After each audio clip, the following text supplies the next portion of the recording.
রাত নামলে যেখানে বেজে উঠত নর্তকীদের পায়ের ঘুঙরু এবং বাদ্যযন্ত্র, শরাব এবং সুরলি কণ্ঠের বিনোদনে মেতে উঠত ইংরেজ সহ নবাব এবং ধনিষ্ঠ যারা ব্যবসায়ী ছিলেন সেই সকল দিনের মানুষ, তারা কি করতেন এই কাঠগোলা বাড়ির মধ্যে।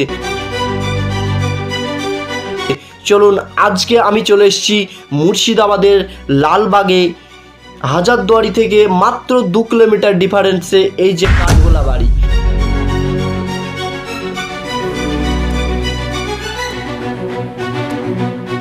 কাঠগোলা বাড়ির এই যে বিশাল বড় গেট, এই গেটের মধ্যে প্রবেশ করলেই অনেক অনেক মানুষের ভিড় আপনি দেখতে পাবেন। এখানে প্রতিনিয়ত এরকম ভিড় জমেই থাকে।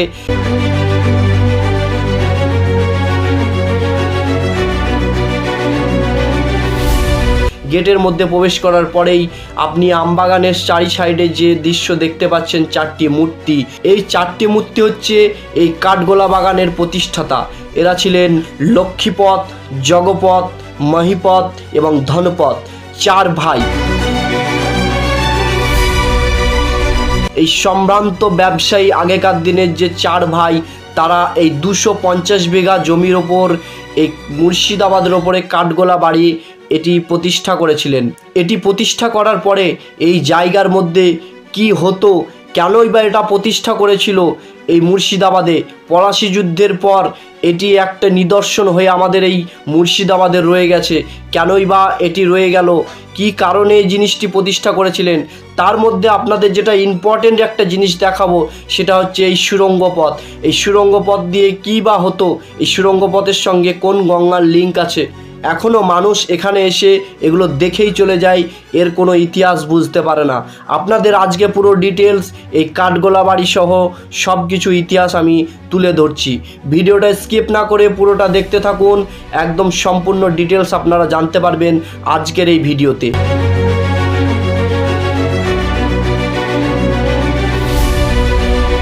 কাঠগোলা বাগানের ভেতরে প্রবেশ করা মাত্রই আপনি সামনের দিকে একটু আগিয়ে গেলে দেখতে পাবেন টিকিট কাউন্টার। এর ভেতরে সব কিছু দেখতে গেলে আপনাকে 30 টাকা দিয়ে একটা টিকিট সংগ্রহ করতে হবে। টিকিটটা সংগ্রহ করার পরে সামনের দিকে একটু আগিয়ে যাবেন, এই এত বড় আমবাগানের ভেতরে 2 তলা একটি প্যালেস আপনি দেখতে পাবেন। এর পাশেই কিন্তু রয়েছে এই সুড়ঙ্গ।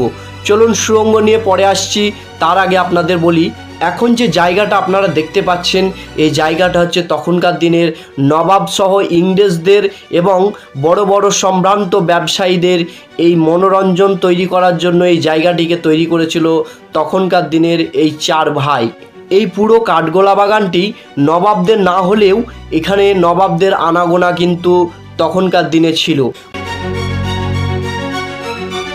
কলকাতা, লখনৌ ও দিল্লি থেকে নামকরা নর্তকীরা এসে শেঠজিদের মনোরঞ্জন করতেন। সেকালে একটি নর্তকী ছিল হীরাবাই। এই হীরাবাই নাকি আগেকার দিনে নাচ গান করে প্রতি রাত্রে পারিশ্রমিক হিসেবে 5000 টাকা পেতেন তখনকার বাবুদের কাছ থেকে। জগৎ শেঠ সহ নবাবী বিদেশি বণিকদের পাশাপাশি নবাব সৈয়দ হাসান আলী মির্জা এই নাচমহলে আসতেন। অনেকেই বলেন বাগানবাড়িটি নবাব সিরাজউদ্দৌলার আমলের অনেক আগে, তবে সিরাজউদ্দৌলা এবং তার পূর্বপুরুষ এই বাগানবাড়িতে আসতেন কিনা এ নিয়ে কোনো স্পষ্ট ধারণা এখনও অবধি পাওয়া যায়নি বা আমারও জানা নেই। বেশ কিছু জায়গায় আমি উল্লেখ দেখেছি ইংরেজরা পলাশী যুদ্ধের পর এখানেই ধন সম্পদগুলি বাটোয়ারা করেছিলেন নিজেদের মধ্যে। আবার এই বাগানবাড়িতেই মির্জাফরের জামাতা নবাব মীর কাসেমের আদেশ অনুসারে 1763 সালে সপরিবারে হত্যা করা হয় জগৎ শেঠকে। তবে জগৎ শেঠের মৃত্যুর স্থান নিয়ে ভিন্ন মতভেদ রয়েছে। এই অদ্ভুত সুন্দর প্রাসাদটি এখন মূলত মিউজিয়াম বা জাদুঘর হিসেবেই ব্যবহৃত হচ্ছে। এই 2 তলা বিল্ডিংটির মধ্যে রহস্যমূলক আপনি জিনিস দেখতে পাবেন, সেটা হচ্ছে কাঠের সিঁড়ি। এই কাঠের সিঁড়ি বেয়ে ওপরে উঠলে দেখতে পাবেন আগেকার দিনের অস্ত্রশস্ত্র, যুদ্ধের সময় যে অস্ত্রগুলি ব্যবহার করা হয়েছিল সব কিছু ওপরে এর মধ্যে রাখা হয়েছে।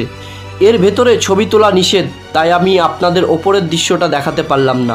এই 2 তলা বিশিষ্ট অট্টালিকাটির সামনেই রয়েছে একটি বড় পুকুর। এই পুকুরটিতে আপনি দেখতে পাবেন রং বেরঙের অনেক ধরনের মাছ।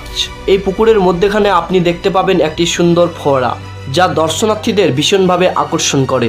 এই পুকুরটির চারিপাশে ঘুরলে পরে আপনি অনেক আমবাগান এবং তার সাইডেই দেখতে পাবেন একটি বড় চিড়িয়াখানা। এই চিড়িয়াখানার মধ্যে রয়েছে অনেক রং বেরঙের মাছ এবং আরও পশু পাখি।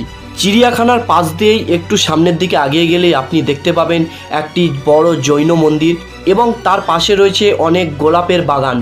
এই গোলাপের বাগান থেকেই আমরা অনেক কিছু শুনতে পাই। শোনা যায় যে তখনকার দিনে এই কাঠগোলা বাগানের ভেতরে অনেক কাঠগোলাপ বাগানের চাষ করা হতো, তো সেই কারণে এর নাম হয়েছিল কাঠগোলাপ বাগান। ভাষার অপব্যবহার হওয়ার কারণে এখন এটির নাম হয়েছে কাঠগোলা বাগান।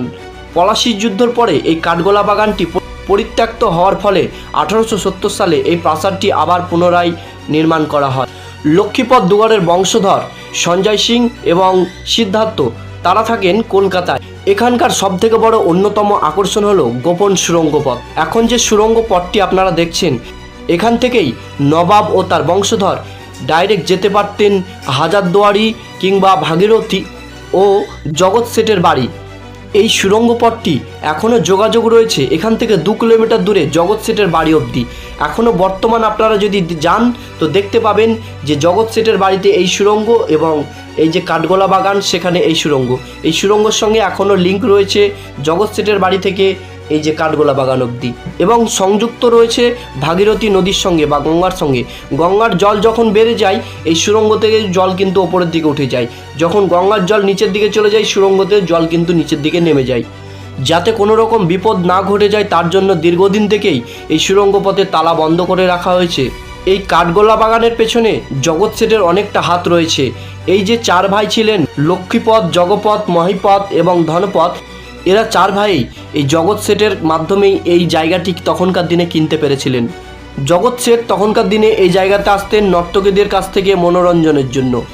এই সুড়ঙ্গ পথটি তখনকার দিনে চালু ছিল কেন জানেন তো? তখনকার দিনে বিপদ আপদ কোনো কিছু হলে পরেই তারা এই সুড়ঙ্গ পথের মাধ্যমে পালিয়ে যেতে পারতেন, সেই কারণে কিন্তু এই সুড়ঙ্গ পথটি তৈরি করা হয়েছিল। এখন যেটি দেখতে পাচ্ছেন এটি হচ্ছে একটি কুয়ো। তখনকার দিনে জল তুলতো এই কুয়োর মাধ্যমে। এখন এই কুয়োটাকে পুরোপুরি বন্ধ করে দিয়েছে, তার কারণ যাতে কোনো রকম বিপদের আশঙ্কা না আসে। তো কাঠগোলা বাগান সম্পর্কে আজকের ভিডিওতে সম্পূর্ণ ডিটেলস আমি আপনাদেরকে দিলাম। যদি ভালো লাগে তো অবশ্যই চ্যানেলটি সাবস্ক্রাইব করবেন।